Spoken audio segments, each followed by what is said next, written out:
Well, welcome to another edition of Dailyish Devotional with Pastor Brian. Today I'm going to do something just a bit different. Yesterday was a hard day for myself. Just one of those days where I felt drained. I felt down. Just a tough day emotionally and spiritually. I just didn't have motivation to do hardly anything. The whole pity party was starting to really build upon itself. Never mind that, I started thinking about, Tracy had to work she got to work all day from downstairs, and then she asked me to make her breakfast, and I'd help the boys with breakfast, and I would have to do some of my own job, and then I'd have to help the boys with lunch, and then I'd have to do some of my own job, and then I'd have to help with supper or help clean up after supper.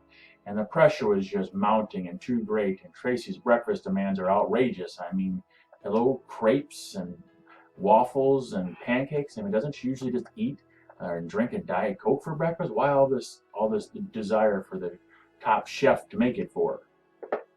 I'm just kidding. I actually love making breakfast for her and eating and stuff with the boys. But yesterday just was one of those days. You ever have one of those where you just start the whole pity party on the woe is me? Yeah, I just wanted to crawl into bed and watch a Netflix marathon. Apparently there's some tiger show on Netflix that's supposed to be just incredibly insane and outrageous. I suppose I'll have to check it out. But just feeling down. The weight of everything kind of had gotten to me. And then he started thinking, well, you're a pastor. How can that happen to you? You're supposed to be stronger, smarter than that. Be able to handle that more. Yeah, so that starts to play on it too. And then I realized, well, I am just human, I suppose.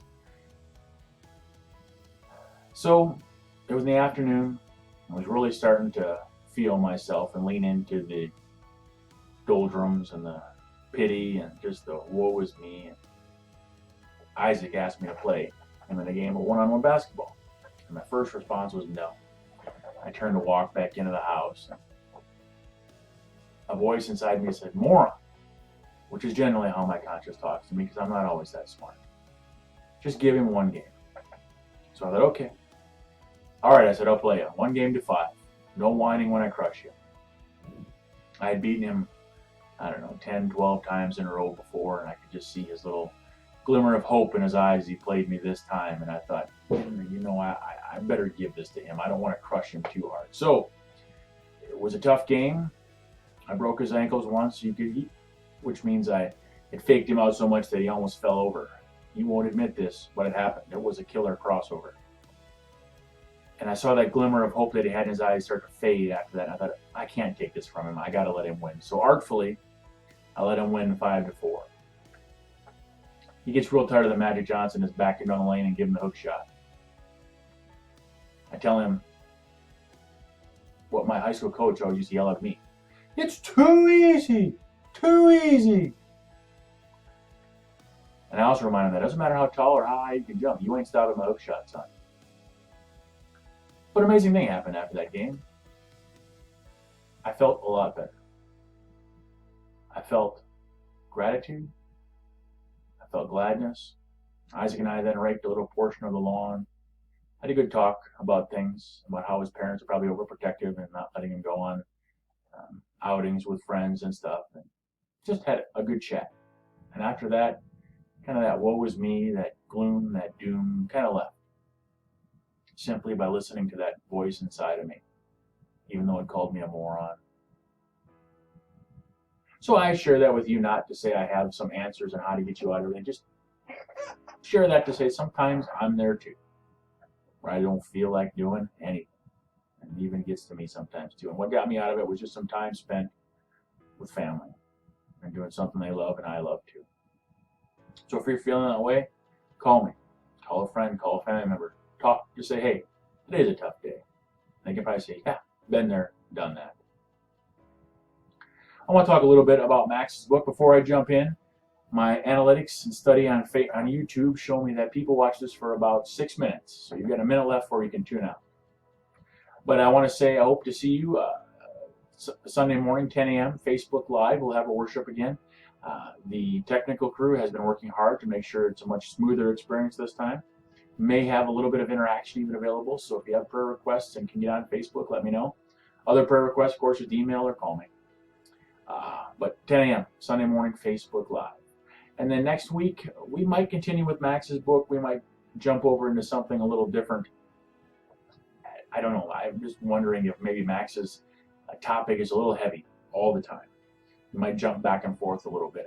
His topic is perfect. It is relevant, I think, but it may be a little heavy for times like this. So we'll see how it goes. Loved this cartoon. I've seen this joke before, but thought it was pretty funny. So another one where there was a toilet roll hanging off the toilet roll holder, and there was one ply hanging, and they said, "Hang in there, buddy. They can always just blow their nose." Thought that was funny too. So we're going to go through the 9th chapter of Max's book here. Promise me you'll always remember. You're braver than you believe, stronger than you seem, and smarter than you think. Great reminder from old Winnie the Pooh there. Did you know that I heard that originally Winnie the Pooh was a girl? Didn't know that. So a quick dive here into Max's 9th chapter, which talks, I invite you into my presence. And this chapter is about the tearing of the curtain in the temple when Jesus died. It talks in Matthew in chapter 27. And when Jesus had cried out again in a loud voice, he gave up his spirit. At that moment, the curtain in the temple was torn from top to bottom. Max talks about the tearing of Jesus' flesh with the whips and the beating that he took, symbolized also in the tearing of that curtain. And what that symbolizes to us is that the barriers between us and God have been taken down. You see, that curtain was in the temple, separated the holiest of holies. The only person allowed back there was the highest priest, and it was 1 day a year that place could be approached. At any other time, they would be killed. Because that's where God's Spirit lay.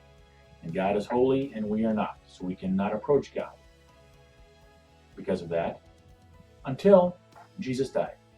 His death, the tearing of his flesh, also tore that curtain and broke down all the barriers between us and God. And that simply is the good news for today. Max ends his chapter with, somewhere, sometime, somehow you got tangled up in garbage and you've been avoiding God. You've allowed a veil of guilt to come between you and your Father. You wonder if you could ever feel close to God again. The message of the torn flesh is you can. God welcomes you. God is not avoiding you. God is not resisting you. The curtain is down. The door is open. God is inviting you in. Don't trust your conscience. Trust the cross. The blood has been spilt and the veil has been split. You are welcome in God's presence. If you ever have one of those days where you're feeling real cruddy like I was yesterday, just remember you are always welcome in God's presence. Take a moment, deep breaths, and breathe. The more you practice coming closer to God, the easier it will be to feel God's presence in your life. Just some old coach used to say too, practice makes perfect. And then smart aleck me would say, well, no one's perfect, so why practice? Probably why I ran a lot in practice. Anyway, practice coming close to God. Practice stilling yourself and feeling God's presence. And the better you will be at knowing God is always there, no matter what. Thank you. We'll see you Sunday morning, hopefully 10 a.m., Facebook Live, or Monday morning with another Dailyish Devotional. God bless.